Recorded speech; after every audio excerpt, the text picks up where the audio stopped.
Hi friends, ശർക്കരയിൽ വരട്ടിയെടുത്ത മാങ്ങാപ്പുളിശ്ശേരിയാണ് തയ്യാറാക്കുന്നത്. അതിനുവേണ്ടി ചന്ദ്രക്കാരൻ മാങ്ങയാണ് ഞാൻ എടുത്തിരിക്കുന്നത്. നന്നായി പഴുത്ത ചന്ദ്രക്കാരൻ മാങ്ങ 7 എണ്ണം.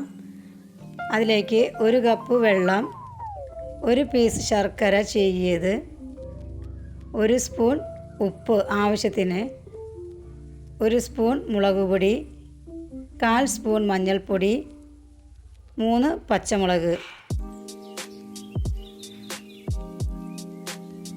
1 സ്പൂൺ വെളിച്ചെണ്ണ കൂടി ചേർത്ത് നന്നായി ഒന്ന് വേവിച്ചെടുക്കുക. വെളിച്ചെണ്ണ ചേർക്കുമ്പോൾ നമ്മുടെ മാങ്ങ അടിയിൽ പിടിക്കാതെ കിട്ടും. നന്നായി കുറുകി വറ്റിച്ചെടുത്തതിന് ശേഷം ഇതിലേക്കുള്ള അരപ്പ് തയ്യാറാക്കാം. ഇപ്പോൾ മാങ്ങയും ശർക്കരയും നന്നായി യോജിച്ച് മാങ്ങയ്ക്ക് ഇപ്പോൾ തന്നെ നല്ലൊരു ടേസ്റ്റ് ആയിട്ടുണ്ടാകും. ഇതിലേക്ക് അരപ്പ് തയ്യാറാക്കാം.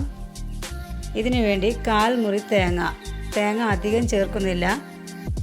തേങ്ങ അധികമായാൽ നല്ല പുളിശ്ശേരിക്ക് അത്ര ടേസ്റ്റ് ഉണ്ടാവില്ല. അതുകൊണ്ട് 1/4 മുറി തേങ്ങയാണ് ഞാൻ ചേർക്കുന്നത്. തേങ്ങ ചിരകിയതിനോടൊപ്പം 1 നുള്ള് ചെറിയ ജീരകം, അധികമൊന്നും ചേർക്കരുത്. 1 നുള്ള് ചെറിയ ജീരകം, 1 നുള്ള്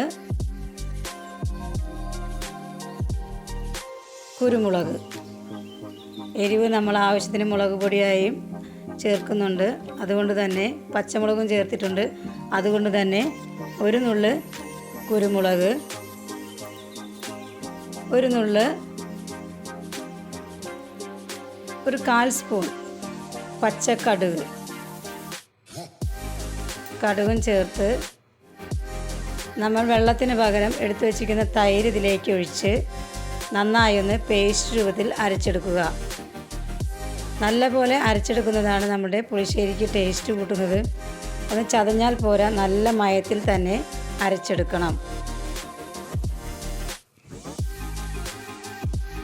അരച്ചെടുത്ത ഈ അരപ്പ് ഇതിലേക്ക് ചേർത്ത് നന്നായി ഒന്ന് ഇളക്കി യോജിപ്പിച്ച് ഒന്ന് തിള വരുമ്പോൾ തന്നെ ഇറക്കി വെക്കണം. അധികം തിളക്കരുത്.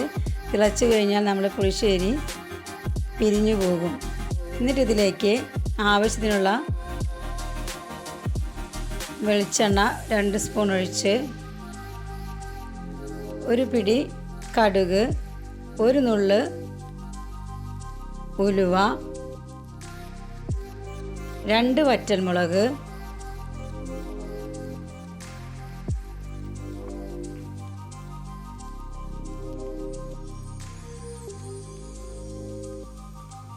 2 വറ്റൽമുളക്, 1 പിടി കറിവേപ്പില എന്നിവ മൂപ്പിക്കുമ്പോൾ ഇതിലേക്ക് ഒഴിക്കുന്ന നേരത്ത് 1 ചെറിയ സ്പൂൺ മുളക് പൊടി ചേർത്തൊന്ന് ചൂടാക്കിയതിന് ശേഷം നമ്മുടെ കറിയിലേക്ക് ചേർക്കുക. ഇപ്പോൾ നമ്മുടെ കറിക്ക് നല്ല സ്മെല്ലും സ്വാദും ഒക്കെ ഉണ്ടാകുന്നതാണ്. അതിനുവേണ്ടിയാണ് നമ്മൾ ഒരു ഭംഗിയും കൂടി ഉണ്ടാകും നമ്മുടെ കറിക്ക്. അതിനു വേണ്ടിയാണ് നമ്മൾ മുളക് പൊടി ചേർക്കുന്നത്. ഇപ്പോൾ നമ്മുടെ പുളിശ്ശേരി ഇവിടെ തയ്യാറായിട്ടുണ്ട്. ഇഷ്ടപ്പെട്ടാൽ ലൈക്ക് ചെയ്യുക, ഉണ്ടാക്കി നോക്കുക, കമൻറ്റ് ബോക്സിൽ അറിയിക്കുക.